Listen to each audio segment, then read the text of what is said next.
Rusiyanın ikinci böyük şəhəri olan Sankt-Peterburgda Ağdamlılarımızın, Ağdam xalqının, Ağdam cəmaatının toy məclisindəyik. Tək deyiləm, həmkar dostlarımla, hətta iki xanım olmaqla. Yəni Züleyxa xanım və Dəniz xanım. Hoş gördük sizləri. Bugünlərin Qarabağın en güzel bir güşəsində Ağdam şəhərimizin, Ağdamımızın çok güzel ki Qarabağımız qayıtdı.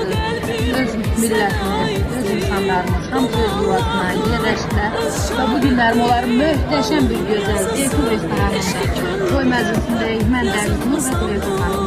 Çok güzel. Çok sağ olun. Züleyxa xanım, çok sağ olun. Maşallah, hamı sizdən tanışır. Teyzə verirlər ki, sizdən yox. Və görün kim var, simli alətlərin mahir ifadəsi.